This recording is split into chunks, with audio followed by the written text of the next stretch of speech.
வணக்கம். கோல்டு இன்னைக்கு இந்தியாவில் ஹவுஸ் ஹோல்ட்ஸோட கோல்டு இன்வெஸ்ட்மெண்ட் உலகத்தில் எந்த கண்ட்ரிலையும் இல்லாத அளவுக்கு நம்ம இன்வெஸ்ட் பண்ணியிருக்கோம்.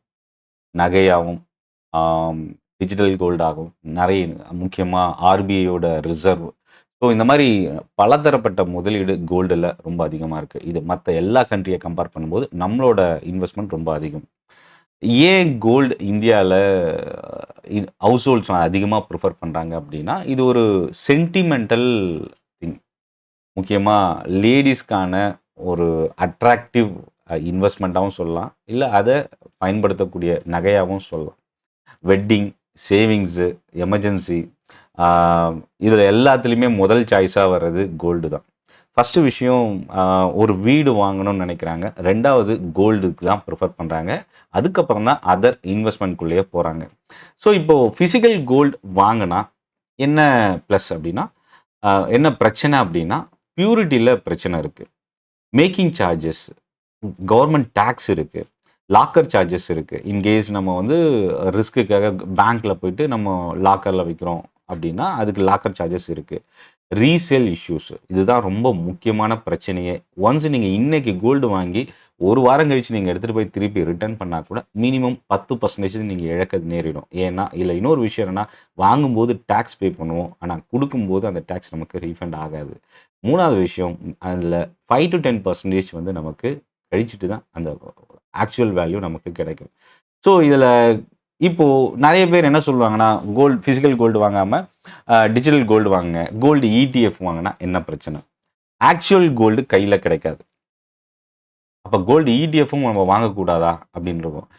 சரி, நான் கவர்மெண்ட்டோட சவரன் கோல்டு பாண்ட் வாங்குறேன், ஆனால் அதில் என்ன பிரச்சனை அப்படின்னா, பெட்டர் ரிட்டர்ன் நார்மல் கோல்டை விட இருந்தாலும், ஏன்னா 2.5% வந்து அடிஷ்னலாக ஆர்பிஐ இன்ட்ரெஸ்டாக பே பண்ணுறாங்க 6 months ஒன்ஸ்.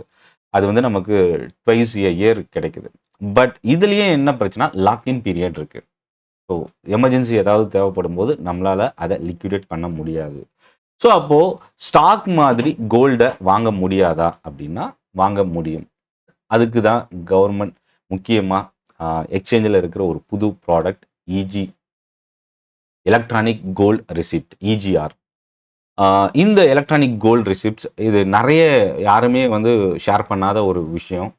பட் ஆனால் ரொம்ப சீக்ரெட்டாக இருக்கக்கூடிய ஒரு பெனிஃபிட் அதிகமாக இருக்கக்கூடிய ஒரு இன்வெஸ்ட்மெண்ட் தங்கத்தில். ஸோ இந்த வீடியோவில் நம்ம என்ன பார்க்க போகிறோம் அப்படின்னா, EGRனா என்ன, இது எப்படி வேலை செய்யுது, எப்படி வாங்குறது, இதுக்கு என்ன டேக்ஸு, கோல்டு ETF-ஐ விட இது நல்லதா, சவரன் கோல்டு பாண்டை விட நல்லதா, இது யாருக்கு ஷூட் ஆகும், இதை பற்றி தான் நம்ம 1 by 1 பார்க்க போகிறோம். ஸோ இந்த EGR, எலக்ட்ரானிக் கோல்டு ரிசிப்ட், இது எப்படி உருவாகுது ஃபஸ்ட்டு நம்ம தெரிஞ்சுக்கலாம். இது ஸ்டாக் மார்க்கெட்டில் ஷேரை போல் ட்ரேட் ஆகக்கூடிய ஒரு ஸ்கிரிப்ட். இது சாதாரண டிஜிட்டல் கோல்டு இல்லை, ஆக்சுவலாக இது ஃபிசிக்கல் கோல்டு அப்படின்னு சொல்லலாம். நான் வந்து நகைக்கடையில் போய் ஒரு ஃபிசிக்கல் கோல்டு எப்படி வாங்குவோனோ அதே மாதிரி ஆன்லைன்லேயும் அவைலபிள் இருக்கும்.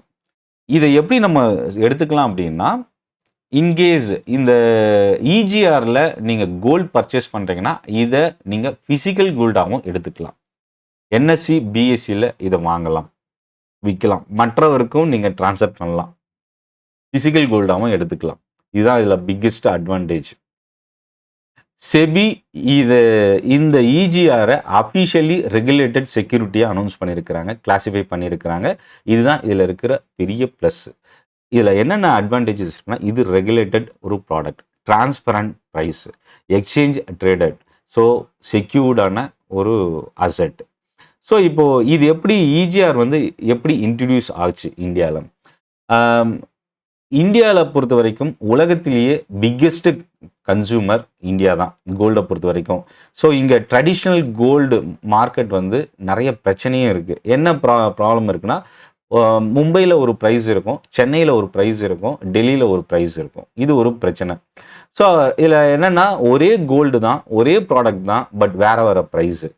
இதில் இன்னொரு விஷயம் என்னென்னா, பியூரிட்டி பிரச்சனை. 24 கேரட் அப்படின்னு சொல்லுவாங்க, ஆனால் உண்மையிலே அது 24 கேரட் தான் இருக்கான்னு கேட்டிங்கன்னா கண்டிப்பாக அது ஒரு கொஷின் மார்க் தான். கஸ்டமர் அதை மெஷர் பண்ணவும் முடியாது, அந்த பியூரிட்டியை அவரால் வெரிஃபை பண்ணவும் முடியாது.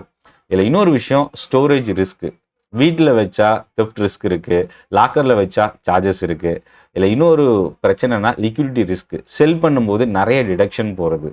இதுக்காக தான் இந்த இஜிஆர் எடுத்துகிட்டு வந்திருக்கிறாங்க. One nation one gold rate.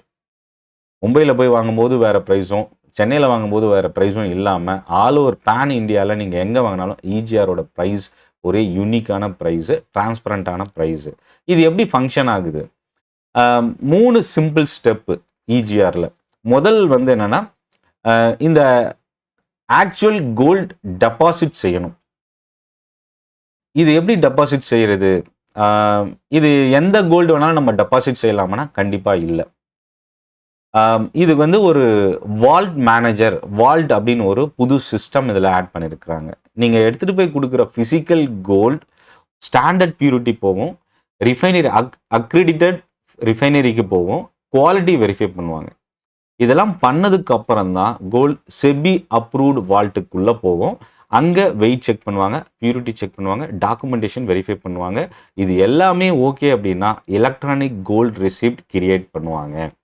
So இந்த எலக்ட்ரானிக் கோல்டு ரிசிப்ட் அதுக்கப்புறம் நம்மளோட டிமெட் அக்கௌண்ட்டுக்கு வரும். ஸோ இப்போ இதில் ஃபஸ்ட்டு விஷயம், என்கிட்ட ஒரு 10 சவரன் கோல்டு இருக்குது. அதை எடுத்துகிட்டு போய் நான் வால்ட்டில் கொடுக்குறேன், செபி அப்ரூவ்ட் வால்ட்டில் கொடுக்குறேன். அவங்க வெரிஃபை பண்ணுவாங்க, பியூரிட்டி வெரிஃபை பண்ணுவாங்க, வெயிட் வெரிஃபை பண்ணுவாங்க, அதை ரிஃபைனரிக்கு அனுப்பி குவாலிட்டி வெரிஃபை பண்ணுவாங்க. எல்லாத்தையும் முடிஞ்சதுக்கப்புறம் வெயிட் செக் பண்ணி, குவாலிட்டி செக் பண்ணி, டாக்குமெண்டேஷன் வெரிஃபை பண்ணிப்பாங்க. இதுதான் ப்ராசஸ், 3 ப்ராசஸ்.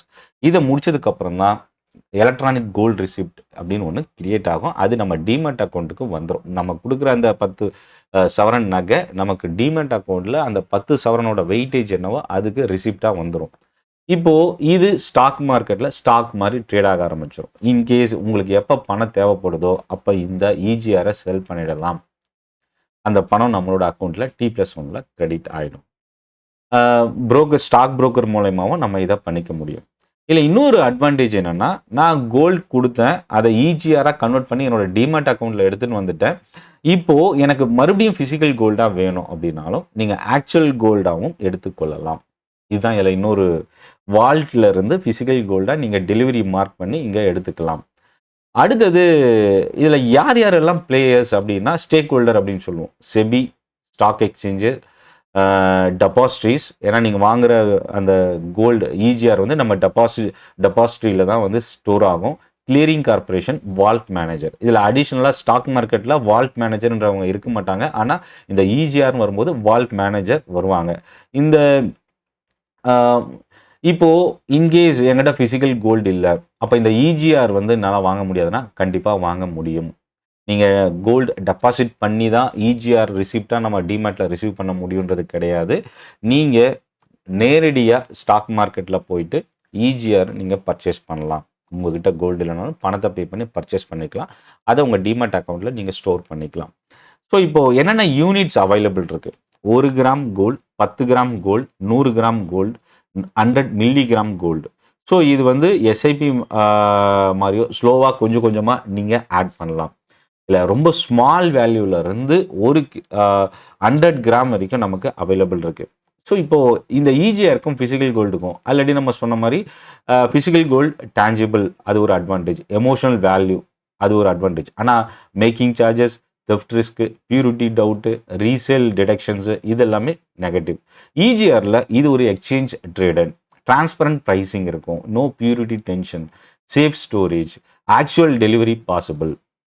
ஆனால் இதில் பிரச்சனை என்னென்னா, இஜிஆருக்கு உங்ககிட்ட டிமெட் அக்கௌண்ட் வேணும், வால்ட் சார்ஜஸ் வரும், ஃபிசிக்கல் விட்ரால் ப்ராசஸ் இருக்குது. இது எல்லாத்தையும் நம்ம மேனேஜ் பண்ணணும். ஸோ இன்வெஸ்ட்மெண்ட்டுக்குன்னு நீங்கள் போகிறீங்கன்னா இஜிஆர் பெட்டர். ஜுவல்லரின்னு போகிறீங்கன்னா ஃபிசிக்கல் கோல்டு வந்து உங்களுக்கு பெட்டர். இப்போது இஜிஆருக்கும் கோல்டு இடிஎஃப்க்கும் என்ன டிஃப்ரென்ஸு? கோல்டு இடிஎஃப்பை பொறுத்த வரைக்கும் கோல்டு ப்ரைஸை ட்ராக் பண்ணும். Actual gold, physical gold delivery இங்கே கிடையாது. ஃபண்ட் எக்ஸ்பென்ஸ் ரேஷியோ இருக்குது. இஜிஆரில் ஆக்சுவல் கோல்டு தான் அதோட அண்டர்லைன். ஃபிசிக்கல் விட்ரால் இதில் பாசிபிள், கோல்டு இடிஎஃப்ல பாசிபிள் இல்லை. டைரக்ட் ஓனர்ஷிப் ஃபீல் நமக்கு இங்கே இருக்கும். ஏன்னா இடிஎஃப்பை பொறுத்த வரைக்கும் யூனிட் தான் நம்ம ஓன் பண்ணுவோம். ஆனால் இங்கே நமக்கு டைரெக்டாகவே இந்த இஜிஆர் ஓன் பண்ணுறதுனால ஃபிசிக்கல் கோல்டு நம்மளோட டிமேட்டில் இருக்கிற அந்த ஒரு ப்ராசஸ் தான் நம்ம இங்கே பார்க்க முடியும். ஸோ ஃபிசிக்கல் கோல்டு ஓனர்ஷிப் தான் இஜிஆர் வின் பண்ணுறதுக்கான ஒரு முக்கியமான விஷயம். அடுத்தது இது சவரன் கோல்டு பாண்டை விட பெட்டரா இஜிஆர்? எலக்ட்ரானிக் கோல்டு ரிசிப்ட் சவரன் கோல்டு பாண்டை விட என்னென்ன அட்வான்டேஜஸ் இருக்குது அப்படின்னா, அதுக்கு முன்னாடி சவரன் கோல்டு பாண்டில் என்னென்ன அட்வான்டேஜஸ்? இது வந்து சவரன் பேக்கிங். சவரன் பேக்கிங் அப்படின்னா நமக்கு அஷூரன்ஸ், இல்லை இது கவர்மெண்ட் பேக்டு ஒரு இன்வெஸ்ட்மெண்ட், இன்ட்ரெஸ்ட் இன்கம் அடிஷ்னலாக கிடைக்கும், டாக்ஸ் பெனிஃபிட்ஸ் இருக்குது. ஆனால் லாக்இன் பீரியட் ரொம்ப லாங், லிக்விடிட்டி இஷ்யூஸ் இருக்குது. ஸோ இப்போது எஸ்ஜிபியில் விட இஜிஆரில் என்ன அட்வான்டேஜ்னா இன்ஸ்டன்ட் ட்ரேடிங். நீங்கள் இப்போவே செல் பண்ணிவிட்டு அதை பணத்தை வந்து விட்ரா பண்ணிக்க முடியும். ஃபிசிக்கல் கோல்டு ஆப்ஷனும் இருக்கும். 2 ஆப்ஷன் இருக்குது. நீங்கள் கேஷாகவும் விட்ரா பண்ணிக்கலாம் செல் பண்ணிவிட்டு, இல்லை கோல்டாகவும் நீங்கள் அந்த ஃபிசிக்கல் கோல்டாகவும் ப்ராசஸ் பண்ணி கன்வெர்ட் பண்ணிக்கலாம். ஃப்ளெக்சிபிலிட்டி இருக்குது. So long term passive investor நீங்கள் சவரன் கோல்ட் பாண்ட் போகலாம். ஆக்டிவ் ட்ரேடர் இஜிஆர் போகலாம். ஸோ இப்போ இந்த டாக்ஸேஷன் பார்க்கலாம். இதுதான் ரொம்ப இம்பார்ட்டன்ட். கேபிட்டல் கெயின் ட்ரிகர் இல்லை, ஃபிசிக்கல் கோல்டு வந்து இஜிஆராக கன்வெர்ட் பண்ணுறதில்ல, கேபிட்டல் கெயின் வந்து ட்ரிகர் இல்லை. இது ஒரு நல்ல விஷயம். 12 மந்த்ஸுக்குள்ளே நான் செல் பண்ணுறேன் இந்த இஜிஆர்னா ஷார்ட் டேர்ம் கேபிட்டல் கெயினில் வந்துடும் டேக்ஸ் ஆஸ் பர் ஸ்லாபில். அபவுட் 12 மந்த்ஸுக்கு மேலே நீங்கள் வச்சுருக்கீங்க அப்படின்னா லாங் டேர்ம் கேபிட்டல் கெயின் வந்து அப்ளிகபிள் ஆகும். ஸோ ஜிஎஸ்டி இதில் ஜிஎஸ்டி அப்ளிகபிள் வராது. எக்ஸ்சேஞ்ச் ட்ரேடிங்கிறதுனால ஜிஎஸ்டி டேரெக்டாக வேல்யூக்கு வராது. ஃபிசிக்கல் கோல்டு வந்து டேரெக்டாக என்ன வேல்யூவோ அந்த வேல்யூக்கு ஜிஎஸ்டி அப்ளிகபிள் வரும். So stock broker, vault charges, stock ப்ரோக்கரேஜில் வந்து ஸ்டாக் புரோக்கர் நீங்கள் பை பண்ணும்போது ப்ரோக்கரேஜ் பே பண்ணணும், வால் சார்ஜஸ் பே பண்ணணும், டிரான்சாக்ஷன் சார்ஜஸ் பே பண்ணணும். ஸோ இது வந்து காஸ்ட் ஸ்ட்ரக்சரை வந்து நம்ம தெரிஞ்சுக்கிட்டு இந்த இஜிஆருக்குள்ளே போகணும். ரிஸ்க் இல்லாத இன்வெஸ்ட்மெண்ட் அப்படின்றது எதுவுமே கிடையாது. கோல்ட் ப்ரைஸ் கண்டிப்பாக ரிஸ்க் இருக்கும். ஸோ கோல்ட் ஃபால் ஆனால் இஜிஆரும் ஃபால் ஆகும், கோல்ட் இடிஎஃப்பும் ஃபால் ஆகும், எஸ்ஜிபி சவரன் கோல்ட் பாண்டும் ஃபால் ஆகும். ஒரு சில இஜிஆர் கான்ட்ராக்ட்ஸு லோ வால்யூம் இருக்கும். ஸோ அதனால் நமக்கு ஸ்ப்ரெட் அதிகமாகவும் இருக்கலாம். ஸோ அதனால் நமக்கு ரிஸ்க் கொஞ்சம் அதிகமாக வர்றதுக்கு சான்சஸ் இருக்குது. அடுத்தது சார்ஜஸ், வால் ப்ளஸ் ப்ரோக்கரேஜ் வந்து சார்ஜஸ், அதை தெரிஞ்சுக்கிட்டு பண்ணுறது நல்லது. ஸோ ஓவரால் இந்த வீடியோ எலக்ட்ரானிக் கோல்டு ரிசிப்ட்ஸ் பற்றி டீட்டெயிலாக தெரிஞ்சிருப்பீங்க. இதோட நீங்கள் ஃபிசிக்கல் கோல்டு, இடிஎஃப், சவரன் கோல்ட் பாண்டோட கம்பேரிசன், இதில் எது பெட்டர் அப்படின்னு உங்களுக்கு ஒரு கிளியர் ஐடியா கிடைச்சிருக்கும் அப்படின்னு நான் நம்புகிறேன். சென்னை ட்ரேடிங் அகாடமி சப்ஸ்கிரைப் பண்ணி வாட்ச் பண்ணுங்கள். என்னோட ட்ரைனிங் செஷன்ஸ்க்கான லிங்க், ஃப்ரீ ட்ரைனிங் டேரெக்டாகவும் நடக்குது, ஆன்லைன்லேயும் நடக்குது. என்னோட டெலகிராம் குரூப்போட லிங்க் இருக்குது, கிளிக் பண்ணி ரெஜிஸ்டர் பண்ணிக்கங்க. நன்றி, வணக்கம்.